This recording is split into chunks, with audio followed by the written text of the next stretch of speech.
Hey guys, ഇന്ന് നമ്മൾ ഉണ്ടാക്കാൻ പോകുന്നത് ഒരു ബ്രെഡ് പുഡിംഗ് ആണ്. ഇതിന് പേരൊന്നുമില്ല, ഞാൻ ജസ്റ്റ് റാൻഡംലി ഉണ്ടാക്കുന്നതാണ്. ഇത് ഫസ്റ്റ് അറ്റംപ്റ്റ് അല്ലാത്തതുകൊണ്ട് ഫ്ലോപ്പായി പോകുന്നുള്ള പേടിയൊന്നും വേണ്ട, കാരണം ഇത് പലതവണ ഉണ്ടാക്കി ഹിറ്റായിട്ടുള്ള ഒരു റെസിപ്പിയാണ്.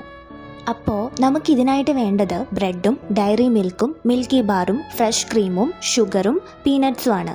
ഇത് ഉണ്ടാക്കുന്ന വിധം ഞാൻ ഡീറ്റെയിൽ ആയിട്ട് ഡിസ്ക്രിപ്ഷൻ ബോക്സിൽ കൊടുക്കുന്നതായിരിക്കും കേട്ടോ. ഞാനൊരു ചോക്ലേറ്റ് ലവർ ആയതുകൊണ്ട് തന്നെ എനിക്ക് ഒരുപാട് ഇഷ്ടമുള്ളൊരു ഡെസേർട്ടാണിത്. അങ്ങനെ കാര്യമായിട്ട് ഉണ്ടാക്കിക്കൊണ്ടിരിക്കുമ്പോഴാണ് കറണ്ട് പോയത്. അപ്പോൾ നമ്മൾ ഫ്ലാഷ് ലൈറ്റ് ഒക്കെ ഓൺ ചെയ്ത് വെച്ചിട്ടാണ് പിന്നീട് ഉണ്ടാക്കിയത്. അതിനിടയിൽ കറണ്ട് വരികയും ചെയ്തു. ഇത് ഈ ഡ്രീം കേക്ക് ഒക്കെ വൈറലായിട്ടിരിക്കുന്ന സമയത്ത് ഞാൻ ട്രൈ ചെയ്ത് നോക്കിയതാണ്. സംഭവം ഡ്രീം കേക്ക് നമുക്ക് അഫോർഡ് ചെയ്യാൻ പറ്റില്ല, പക്ഷേ ഏകദേശം അതേ രൂപത്തിൽ നമുക്ക് ഉണ്ടാക്കി നോക്കിയാലോ എന്നുള്ളൊരു ഐഡിയയിലാണ് ഞാനിത് ട്രൈ ചെയ്ത് നോക്കിയത്. സംഭവം അടിപൊളിയാണ്. നിങ്ങൾ എന്തായാലും ട്രൈ ചെയ്ത് നോക്കൂ കേട്ടോ. അപ്പോൾ ശരി.